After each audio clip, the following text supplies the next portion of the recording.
be able to use. It is subsidized with tax dollars. It's part of the lifestyle for people who live in Boston. They want to enjoy it, and they can't enjoy it because the place is covered with Democratic policy offerings so thick that as soon as you step on, you become a member of the Russian ice skating team. I mean, it's a disaster. You cannot walk. What is the easiest, obvious solution? Shoot the geese! Shoot the damn geese! If you had a vote, if the Republican or conservative, whoever, stepped into a public town hall meeting involving the tens of thousands of people who use the Esplanade or try to use the Esplanade, and you stood up on the I'm the shoot the damn geese party, you'd win 90 to nothing. And that's just, I mean, that's a small, atypical issue. My point is, overwhelmingly, 55, 65, 75% of the American people tend to agree with us. In Massachusetts, a solid, working, either strong minority or small majority tend to agree on taxes, the fact that Beacon Hill's run by boneheads, et cetera, et cetera, et cetera. There's a real groundswell for the normal common sense offerings about real life that come from the right. And you know what they hear? It ain't Canadian geese, Michael Graham, it's Canada geese. I got 500 emails. Shoot the damn geese! I don't give them to anybody. Call them Guatemalan geese. Call them illegal immigrant geese. I don't care. Just shoot the damn geese. But we will post acres of text. And we'll have message board fights, 500-page searches long, fighting over the nuances and you don't understand. I'm sorry, I don't agree. The Treaty of 1847 was more important than the Treaty of 1849. And normal people go, what the heck are you talking about? They want to know how all the screaming and yelling and fighting and harping and blah, blah, blah will reach them and improve their lives. That's what they want to know. And it's our job to tell them. I got to tell you, it is our job. One of the most fascinating things about doing talk radio, and I love doing talk radio, is that some people think that my job is to move elections, is to persuade people on how to vote for candidates. And I hope that people hear what I say and they take it, they hear some ideas that are interesting.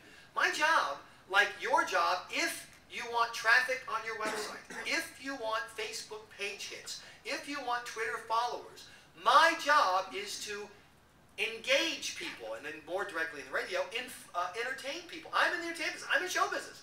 I got to have an audience. I got to have butts and seats. If I don't have butts and seats, I lose, and I don't get my show anymore, and I don't get to talk about anything.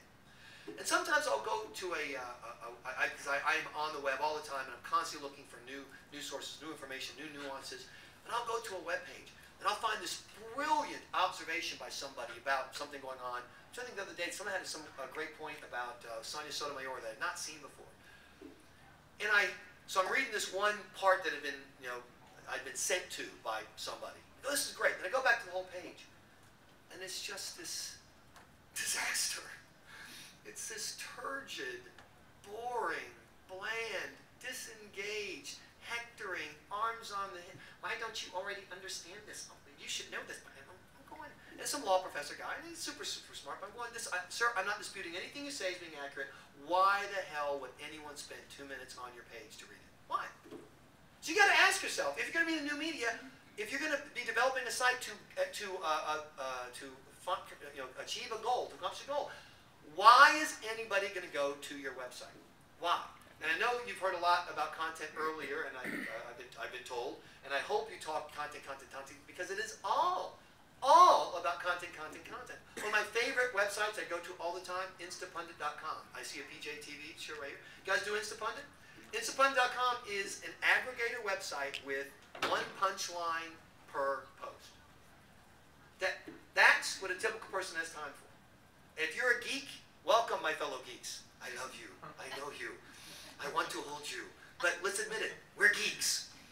I actually read magazines. Anyone remember those things? They come in the mail, they're kind of square, they have print in them, nothing moves, you can't click. You remember those? You're laughing? I guarantee you, 30-year-olds old and younger, they've never touched a magazine unless it was A, porn, or B, for some project, class, they couldn't avoid it.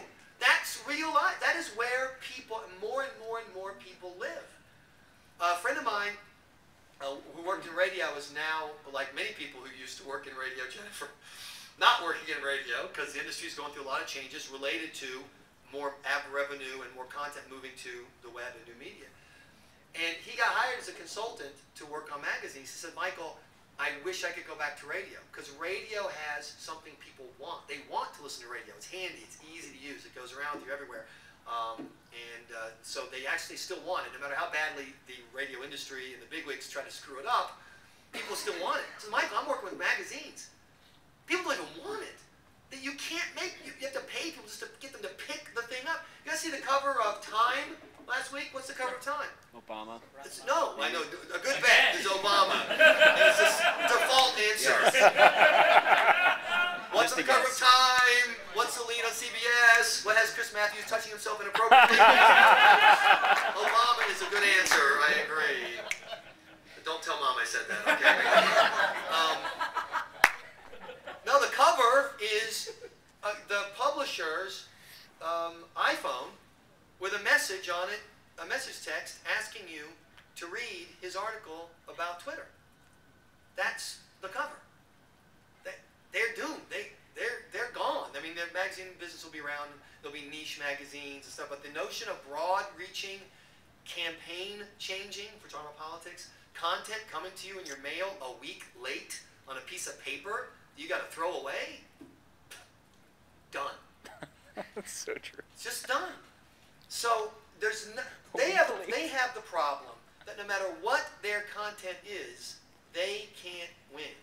New media is presented with the challenge of just because you've got the winning format doesn't mean anyone's going to come to you because it is so easy to go somewhere else. I'm proud to say that thanks to terrific listeners, I have by myself almost half of all the traffic at WTKK. But there's a reason why I have it, and it's not because I'm a super genius or anything. It's because I, every day, update the content. Every single day, just about. I mean, some weekends slow, family issues, but certainly during the week, every show, I update the content. We give people things to react to. They want to do, people want to react. They want to be involved. That is, Jennifer, you're talking about not putting personal stuff up. By the way, I know the day Jennifer Horn took the personal stuff off because I saw that Twitter about you. What was it? One more tequila shot, I'll be under the host. That was so good. I thought it was terrific. No, she was at a John Kerry party, so it was very good. But no, I think the personal is key to some level. I mean, you have to obviously show some common sense.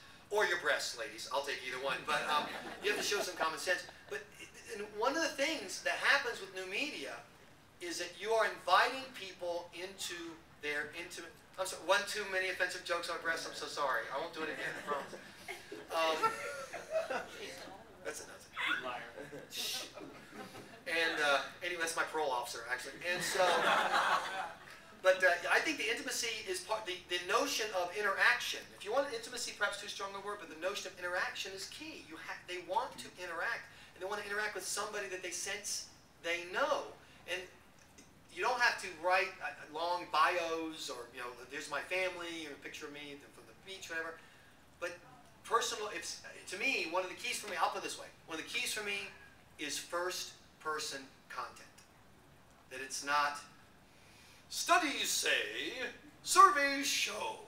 Recently, a group of young, I recall the quote of, no, it's, I was at the blank. I was at the Stop and Shop. And I heard somebody in front of me complaining about how high gas prices were, and the other person said, did you vote for Barack Obama? And they said, yes, I did, but he has nothing to do with gas prices. He hasn't raised them.